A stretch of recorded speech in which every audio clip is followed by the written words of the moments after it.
কি খবৰ বন্ধুসকল, ভালে আছেনে? আজি মই পাকঘৰৰ পৰা আহিছোঁ। আজি কি খাম জানে? আমি দেখাই দিয়াচোন ৰিয়া, কি হয় জনাবচোন। মুৰ্গীৰ ঠেং হয়। কিছুমানে ক'ব চি চি চি চি ন ৰিয়া, কিন্তু বহুত মজা লাগে খাই কিনে। আৰু আজি মোৰ ডাঙৰ বেটাৰ জন্মদিন হয়। আপোনালোকে দোৱা কৰিব মোৰ ল'ৰাৰ কাৰণে, ঠিক আছে? আৰু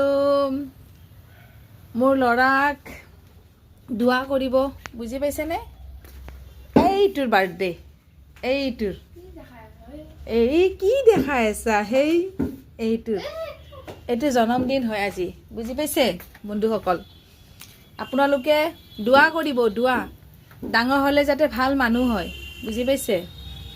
দোৱাটো মেইন হয়। মানুহৰ গিফ্টটো ডাঙৰ কথা নহয়। কিছুমানে আপুনি চাবচোন, গিফ্ট যদি ভাল গিফ্ট দিয়া যায় খুব ভাল পায়, এইটো বেছি ভাল। আৰু যোনে মানে সৰু সুৰা গিফ্ট, ভাল নহয়, গিফ্টটো ভাল দিয়া নাই, কিন্তু সেইটো নহয়। মানুহৰ যাৰ কাৰণে মানে দোৱা কৰা যায়, দোৱাটো বহুত ডাঙৰ হয়, বহুত। সেইকাৰণে আপোনালোকে দোৱা কৰিব দেই মোৰ ল'ৰাৰ কাৰণে, যাতে সি ডাঙৰ হ'লে ভাল মানুহ হয়। এইবাৰ 8ৰ পৰা 9 পাব, ভাল ৰিজাল্ট কৰে। মইতো এইখিনিয়ে বিচাৰোঁ সদায়। ঠিক আছে বন্ধুসকল, ৰাখিছোঁ দেই।